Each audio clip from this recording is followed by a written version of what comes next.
How's it going, everybody? Welcome to Food, Fitness, and Family Podcast. This morning, I got myself Big Daddy Blankenship with the beautiful Marcus Gates with his peacock hair. My hair's not done yet. Yeah, it's getting thinner up there, man. Shut the fuck up. I just don't have any product in it. It's just the way it's cut and the way the headphones are sitting. Don't make me fucking think about that. Oh, yeah, you look like a Don't add that stress to my plate. who kid. A who kid.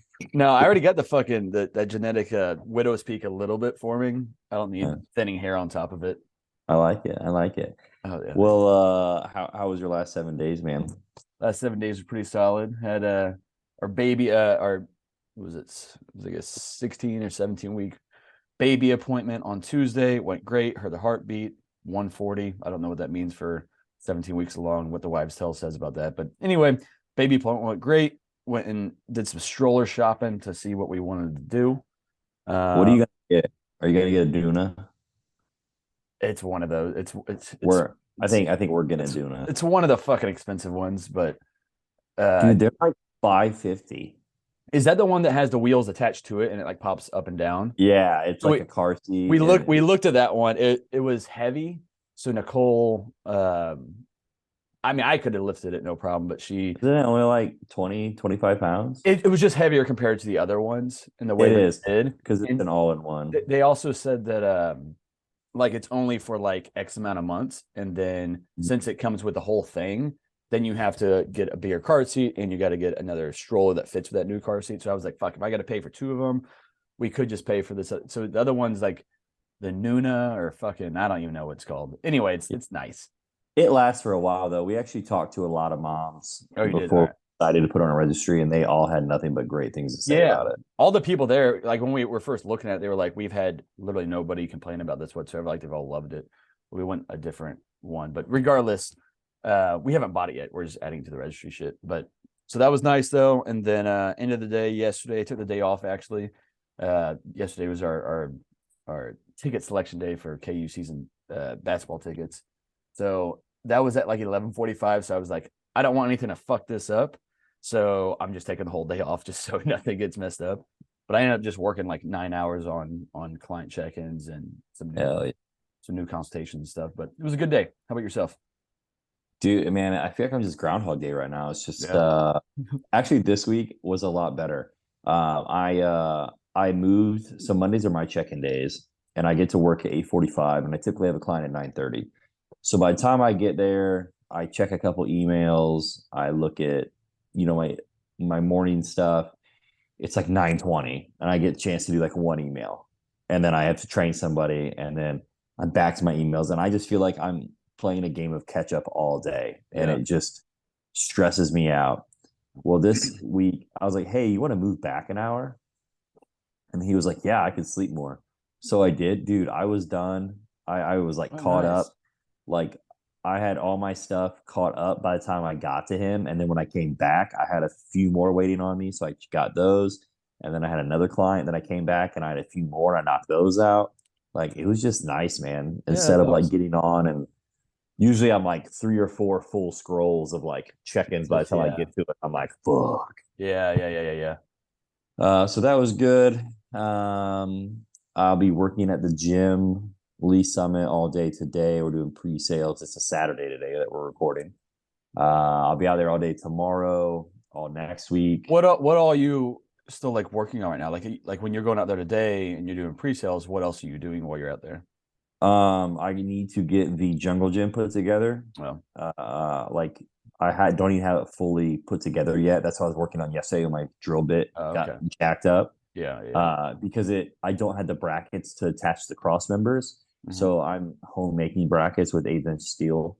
Um, and actually it's really solid. It's Yeah. just I have to make them. So The it's not a extra huge step, yeah. deal, but it's an extra step that takes time. Yeah. And then that's our main focus today. I need to get the cardio put in place. I need to get all the bars unwrapped, which is like this is like end of the stuff. I Yeah. need to everything needs to be cleaned. Okay, I got We're you. still waiting on construction to be finished. That's honestly my probably biggest stress right now is What are construction. they doing? Like bathrooms? Yeah, we passed inspection, so now they're finishing drywall, Okay. and there's like a ton of rock in the back that they need to get. Mhm. And so I probably have like another 3,000 square feet of floor to sweep and seal. Oh fuck. Okay. I gotcha. So like there's a lot to do. There's a lot to Yeah. do. So a lot so Uh, when again is the date that you're expecting to be like fully like doors open? June 3rd. June 3rd. Oh, nice. Yeah. And it's So probably going to take me 2 being weeks there away. till like midnight on June 2nd. Yeah, probably so. Yeah. But you know what? Yeah, I mean, we haven't gotten into it. We will at a later date, but nothing has gone to plan No. so far. It's been one stress after another, and I'm just happy to have what we have Mm-hmm. and get things open and roll from there. So, Yeah. If anybody that's listening is thinking about opening a gym, don't do it. uh the competition's sake and for the it's a fucking headache that it's been this go around for you. yeah, it has been a massive headache, but you know what? It's all It's all learning worth curve. it. If I was to open something and it just went smooth from step one, I don't know if it would be worth it. That would weird me out. Exactly. Yeah, it would where you at. And it wouldn't So, feel as sweet to get yeah. that journey was super easy. So I have a consult Monday, and that's There about you it, man. go. Yeah. Okay. Well, like we kind of talked about, I think last week, it's probably good that you're not being overloaded with, and honestly, myself too, with just end of the school year of stresses and Yeah. shit like that. It's nice that we don't have fucking the busy months that we had the past couple months because you wouldn't be able to handle all of that. Something I would. would be getting pushed back. So honestly, it's all happening at the right time in the right ways. Yeah. I wouldn't, but at the same time, I haven't signed anyone up in Still probably nice. 3 months. And Yeah. I lost like 2 last week. So Yeah. I'm like, ugh. Yeah, you'll be right though. You got a much bigger priority in terms of getting to your current clients, obviously, and taking care of them, but then the gym and stuff. So it's all gonna work out. June 3rd will be here quick, so just keep fucking hustling till it. 2 weeks from today. Yes, sir. Yeah. Oh yeah, that's exciting. Yeah. It's exciting. Yeah.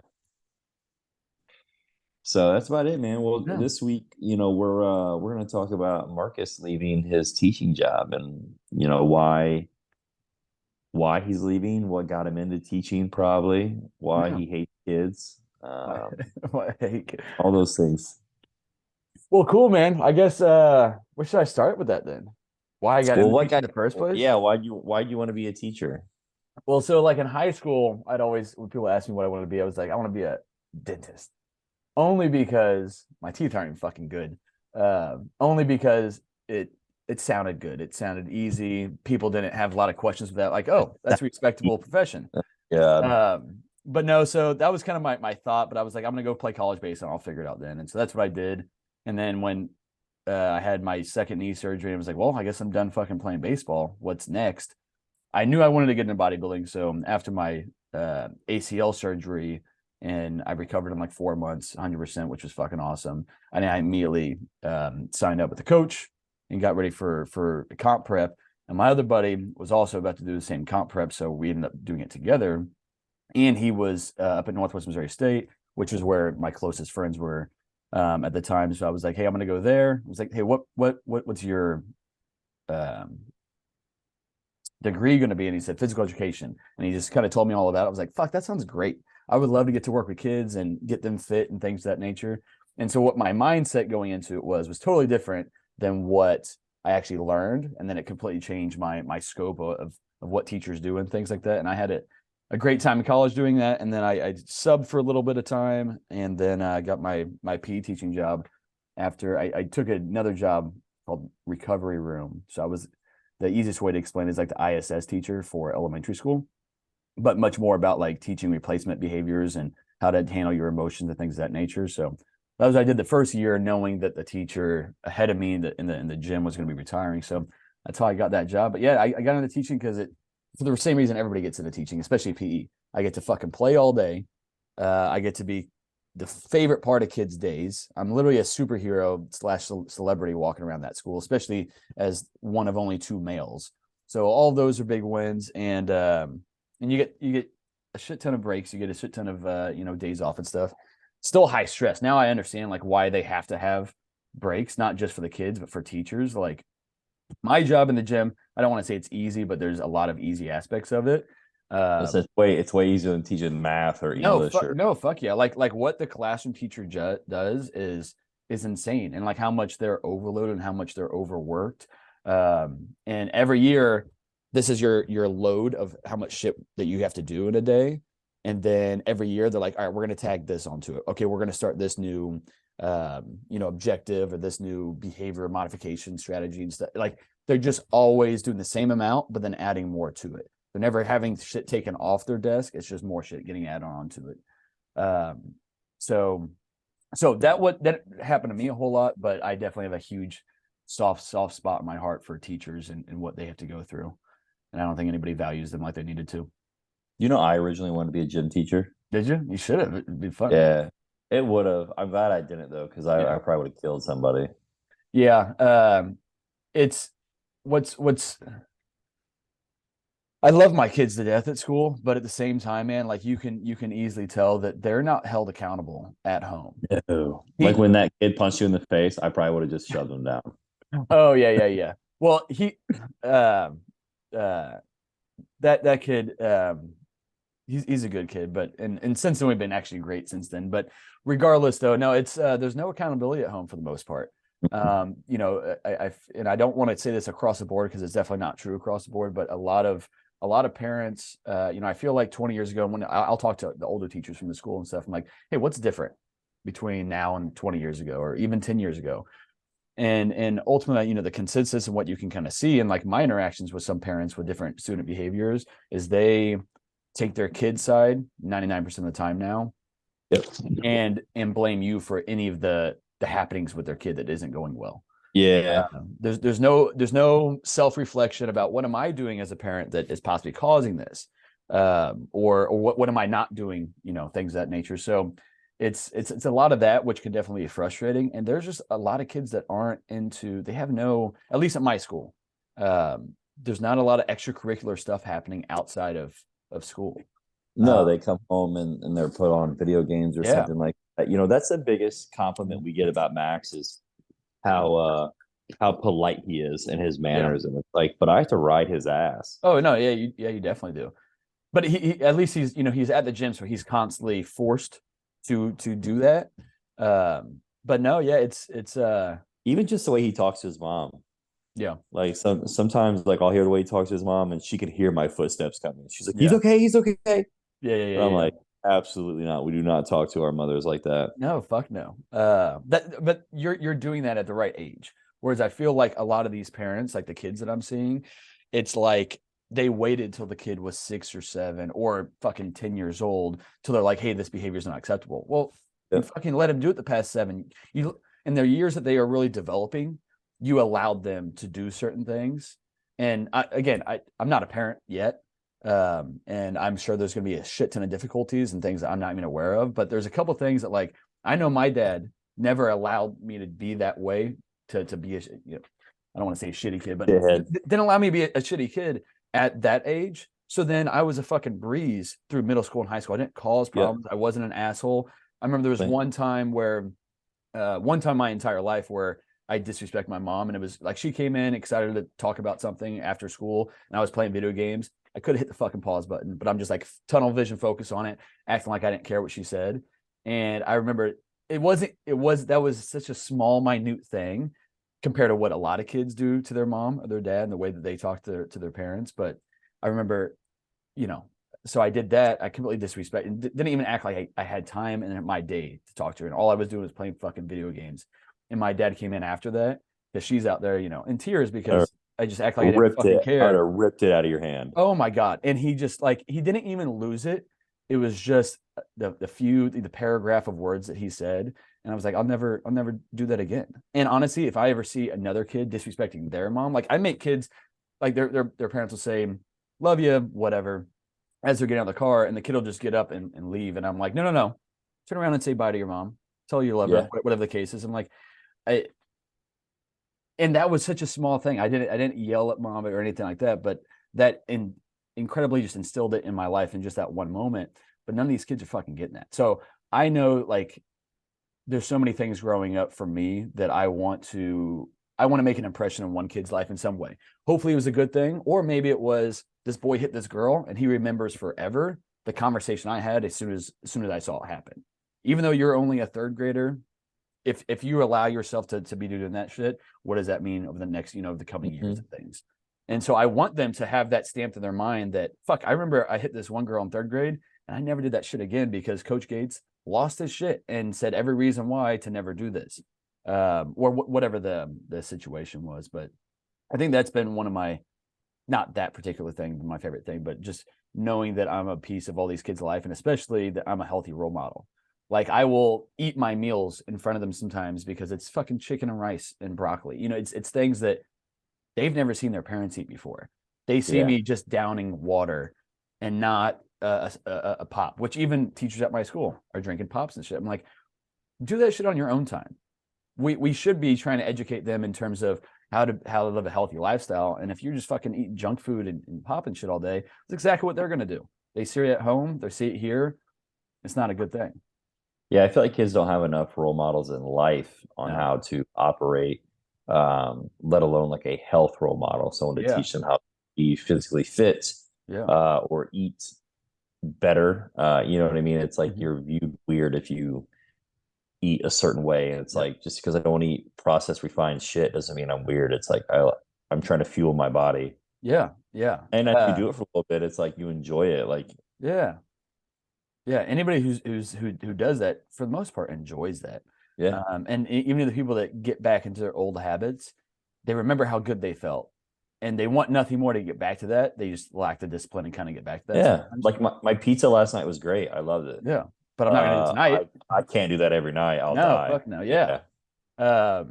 But no, so it's definitely been a funny journey with that though. But so ultimately, I started Thriving Lives kind of to move this story on a little bit. I started Thriving Lives back in it was like 20. So I did a show, and then I think it was after I earned my pro card that I was like, all right, I have enough of experience to be like, okay, I can help people lose some weight. And I had enough people reaching out to me. So when I first had people reaching out to me in like 2016, I was like, no, like I'm not a coach. Like that's, I passed along my coach's information. I'm like, I don't know what the fuck I'm doing. But at the time, I didn't have a job, and I was dating Nicole, and she had a full-time job. And I'm like, I can't take her on a date ever. Like I'm in college making absolutely no money. All the money I was living off of was the money that I'd worked for over that summer working at Gold selling memberships. So I wasn't living off a lot of money either because of that. But so I started that just for a little bit of passive income. And then, I didn't ever have big visions of taking Thriving Lives full time, honestly, until 2020. And even then it was still like, that's a 10-year down the road thing. But so, I hustled it and I worked on the weekends, always on Thriving Lives, worked in the evenings, especially as things got busier. Then I started working in the mornings before work started, and then after work ended, and then again on Saturdays. I mean, I haven't had a normal Saturday where I just didn't have to do shit except for vacation, literally since 2015, probably. Like Saturdays have actually been always my longest work day because it's the time that I have the most time to actually work on Thriving Lives. I know anytime I do something, you're like, I know if Yeah. it's Saturday, don't text Marcus. Oh yeah. And I'll have other friends like my oldest friends, they know like, oh, he's definitely working on a Saturday. But when other people do, I'm like, bro, this is my busiest day. Like I'm not making plans on this day unless it's like today. Fucking, we're going to Lebo, Kansas and I'm excited for it's a wedding shower for some close friends of ours. But I'm like, fuck, that's in the middle of my workday. So that was one of the reasons why I also took off yesterday, because I was like, I know not gonna be able to do it on Saturday. I have the PTO days. I'm gonna go ahead and use it so I can get as much of that knocked out. But even then, it's still a bit of a stress because I'm like, fuck, I got to be done at working by 12 o'clock today. Are you usually I work until 5? Are you going to move your check-in day when you get out? No, so my check-in days currently, they're already on Thursdays and Fridays. It's always been in between classes, before school, after school. So now like I'll just have the time to do it. So about half my clients will check in on Thursdays, half of them will check in on Fridays. So I figure I'll wake up, do my normal check-ins on Thursdays, and then get to work on other projects and stuff that I want to do or new client programs. And then Friday will be whatever I didn't get to on that day. And there's always a few, stragglers that come in late Friday, like after I'd be done working. I don't know if I'm going to create a very hard rule. If a lot of people are abusing that, then I'll create a hard rule with it. I feel like you just move up to like Wednesday, Thursday, so that way if they're late, you have Friday. Late, I could do Friday. You can keep your Saturdays. Yeah. But one thing I always kind of keep in mind as well, because I mean, since I mean, again, they would have to kind of change their own schedules. But I do know a lot of people that, they meal prep on Sundays, or they meal prep on Saturday and Sunday and stuff. So I want it close to that. That way, when I'm implementing they're one, not waiting 5 days until they make the changes, but they're also not having to recreate their meal prep or change their meal. Yeah, that's hard because you'll have people that prep literally. It kind of bugs me, but I'll be like, all right, let's change this. I've already prepped all my meals for the week. Yeah. Well, we're gonna have to change it. Yeah. So, it's already a stress for, with a competitor, it's different. Like the way we do things and the way we can adapt throughout the week is a different ball game than somebody who's like, fuck, I got baseball practice tonight with my son. I got fucking dance practice with my daughter. Like, I've already done what I needed to do. So I try to make that work as well as I can. But yeah, no. So, I mean, 2020 was a very, very pivotal year because, again, before that, I was literally saying I will never leave teaching. I will retire as a teacher, and I will back off my coaching job, or I'll just raise my prices so that I can only take on, X amount of clients that I could sustainably manage. So that was kind of always my plan. When the 2020 happened, forced to work from home, we didn't really. I mean, some teachers had to do a shit ton during that time. A lot of teachers didn't have to do a whole lot during it, especially the PE teacher. I had to post once a week. It was very easy for me. So it gave me 6 months of time, number one, to raise a puppy, because we immediately got a dog since we actually had the time to do it. But two, it gave me time to just invest in my business. I got my master's in educational administration at the same time, but I also got a bunch of new certifications. I got to actually spend time growing my business, which was fucking what I needed, because I never knew what I could get done when I actually had a surplus amount of time. So now it's always been I always make changes, and I always do a lot of, business organizational or structure changes during winter break when I have a month, or during summer break when I have a few months. But yeah, no, so that gave me that chunk of time. I joined this entrepreneur group called Total Life Freedom, for the recommendation of one of my clients who had a very successful career. And so that was just an online entrepreneur group. And so it was nice to be around, because none of my friends at the time were entrepreneurs. It was just me kind of navigating the business world without really a long-term plan.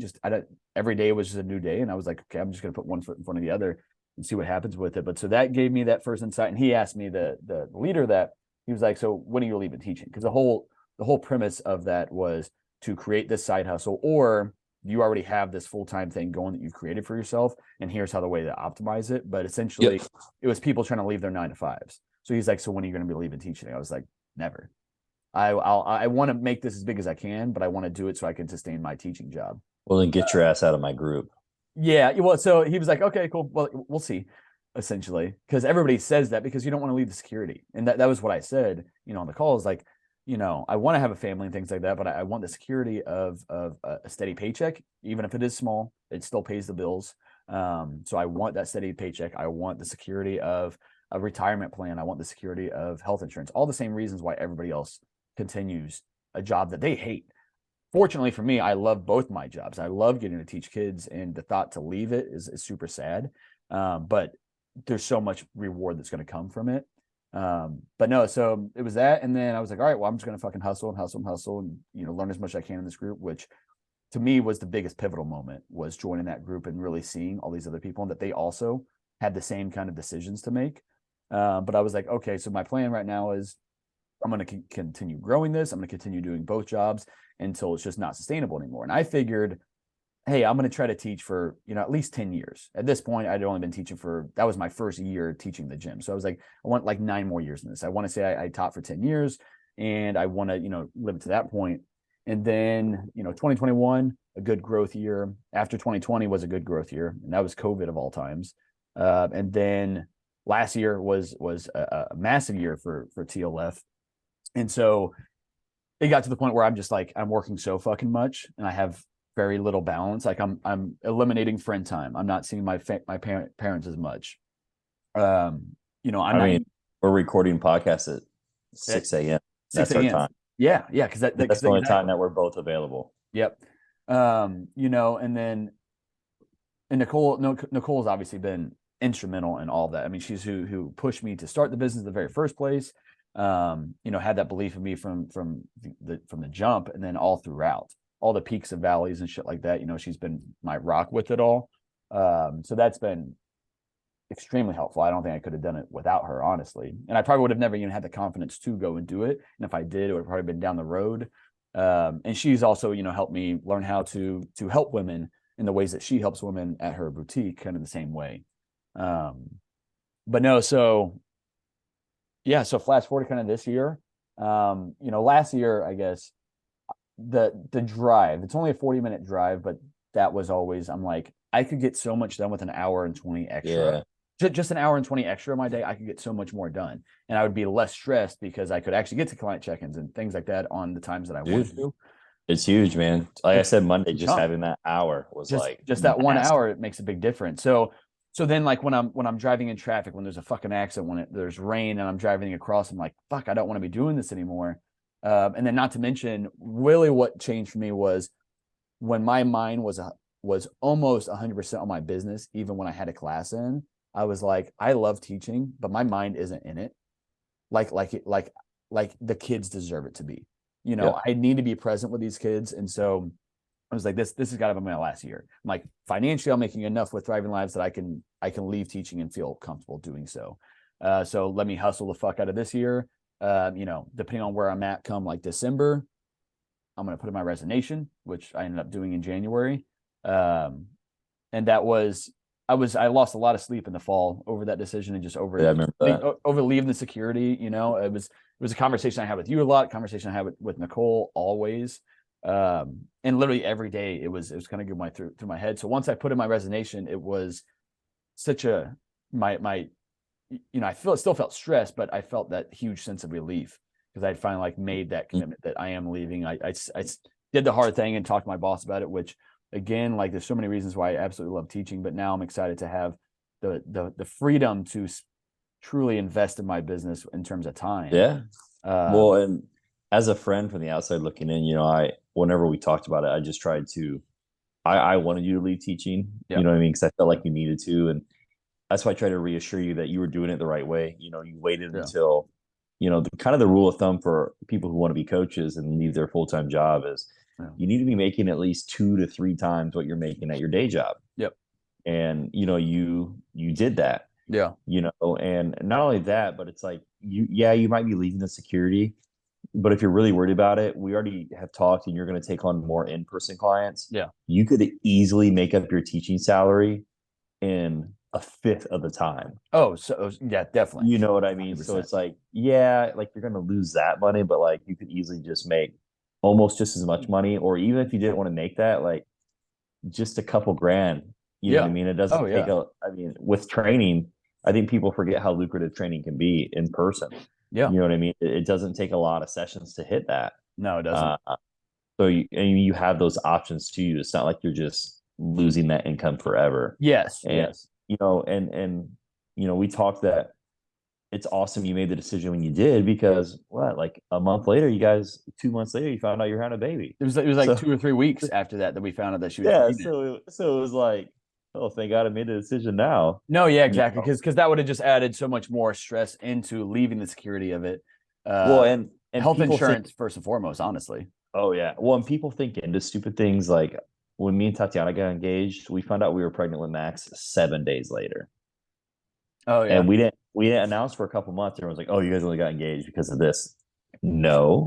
I had the same ball for a while, and people were like, oh, you're only quitting because you're having a baby. No, I made this decision before I knew that. Yeah. Even though it doesn't matter, it kind of gives you peace in the decision. Oh, 100%. If you would have found out that first, you would have been real stressed, and you probably wouldn't have left teaching.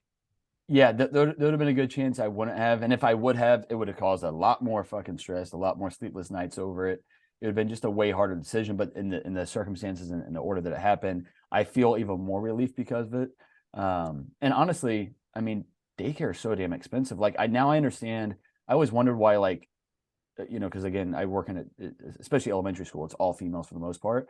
And a lot of female teachers, when they have a kid or when they have a couple kids, especially, they leave teaching. They go be a stay-at-home mom for a while and I was like, why do that? You don't you like teaching, or do you just really want to be a stay-at-home mom? And now I understand from the financial side of it, it makes more sense for you to not have that income than it does Yeah. to have that income and 100% of that. So now you're just working to pay for daycare. So like now I understand that a lot more after kind of seeing it all. So like I'm excited to, and I'll still have to figure out some different days where I can just be totally focused on work. But it'll be a better balance of you know, having the baby at home and things like that. So I don't know. I mean, that'll be its own learning curve and figure out how to juggle both things. But at least I'll let you know how it goes because this there will you be my go. first time with it too. Oh yeah. What do you mean? Well, when Max was born, I had to go to work the next day. We Oh had yeah, no, so I that's left. true. I left at 5 a.m. I had That's to go to true. work. I was gone Yeah. all day, every day. Yeah. And when our girl is born, I'll be off for about 4 weeks. I Oh, won't be in the nice. gym. Nice. Yeah. Yeah, that'll be awesome then. And yeah, still working, but obviously kind of doing both. But yeah, so I'm really eager to see what that'll look like. And I'm just excited that now, you know, because I could be going through that same stress with it, but also still continuing to work the same hours I've been doing in terms of teaching and thriving lives. And I'm like, there would have been no time. Something would have really um got the short end of the stick, and I didn't want that to be Nicole. I didn't want to be our baby. It can't be my Thriving Lives fitness client. So then it turns out to be the kids at school. Even though I'm there, I'm not mentally present. Then that's not what they need. Now, Yeah. even with me being mentally absent sometimes with it, I was still present enough to have a fucking great time. My kids loved me. They got a great experience with physical education. Um, if it paid better, you know, if it paid what my you know, Thriving Lives pays, then I would have loved to continue doing it. Like I got to affect 500 kids every single day, and be Which is their healthy very, role model. which is very fulfilling. But when Yeah. it's hard, Mm-hmm. and I mean, I don't teach, but I know the feeling of like you're doing something and all you can think about is your emails stacking up. Yeah. Yeah. Oh yeah. Yeah. Yeah. Definitely. Or, oh, I need to get through this. I have a consult in 10 minutes. Okay, Yes. okay, Which was it? okay. Shut up. I need to get on my call. Go away. Yeah. Yeah. Yeah. So yeah, I didn't want to do that anymore either though. But no, I couldn't be happier with the decision and just happier with how this past year's worked out with it all. Um, and you know, and obviously, and there's this. I didn't know. I mean, because I'm always just so looking ahead that I very rarely will stop to just be present and reflect on things. I mean, I reflect a lot, and that's why I continue to grow with things. But to give myself like props, like I fucking worked hard to get to this point to be able to grow this side business to a point where I could leave it. So like I'm very proud of what I've done with the time that I've had to do it. So I'm really excited to see if I've done that with the minimal time that I've had, and I've still, you know, prioritized Nicole and family time and travel time and stuff like that. So I'm excited to see, fuck, with 40-hour work week not on my plate anymore, what does that look like for balance and things like that. And like I mentioned earlier, you know, I've my workouts been sacrificed even during comp prep when workouts are so crucial. Like sometimes that was, you know, it should be one of the top priorities during a comp prep, but even then, you know, it's I'm only getting in 45 minutes sometimes, but maybe I needed an hour to really get to that whole workout. So like I've shortchanged myself in that way. But again, it's been these smaller sacrifices so I could get to this point. So I would have that time back to be able to really invest in all that stuff. No, I love it, man. I love it. I'm excited for you. Yeah, yeah. No, and it's honestly been, I mean, thank you to you as well, because you've been great to kind of be able to talk to about it. All these are all, you know, we always talk about it. Like these are like our vent sessions as well. But you know, we can kind of talk about whatever's stressing us out with that. And obviously you have made that leap yourself in leaving a full-time job to essentially come in and do this, to coach full-time and run your own gym. So it's nice being surrounded by people that have made that decision before and they're doing just fucking fine. So that's been very helpful to get to this point. Yeah, man. Living life. Yes, sir. Yes, sir. Well, I know you got to get going, brother, but appreciate you guys listening to my story with it. Caleb, thanks for asking the question. And Yeah, bro. yeah. Anything else on it that we're missing? I don't think so. Yeah, not that I can really think of. You guys have anything you want us to cover? Maybe people you want to have on. I think we need to get someone on. We haven't had someone on in a minute. I think I have an Yeah. idea of who next. Yeah. Yeah, we'll just go from there. Yeah. So I'll be excited when we don't have to record at 6 a.m. I know. I'm excited to have some actual normal recording times. We'll probably also want to do some pre-recording as well on different things so that if we do Yeah, so we can get caught up. Yeah. Like for instance, we need to either figure out an earlier record time next week or we'll have to miss next week. I'm going to be out of town Thursday through the following Tuesday. You're a piece of shit. So I have to go earlier on one of those first few days. But aside from that, though, so hopefully you guys hear from us the following week after this one comes out. But if not, it's because I'm out of town. And sorry about that. I'll be here. I'll do a here. solo. I'll just stare at the camera and talk. Perfect. That sounds good. All right, guys, we all have a great week, okay? Yeah, you have a good Saturday, man. Everybody else have a great week. And we will talk to you guys later. Peace out.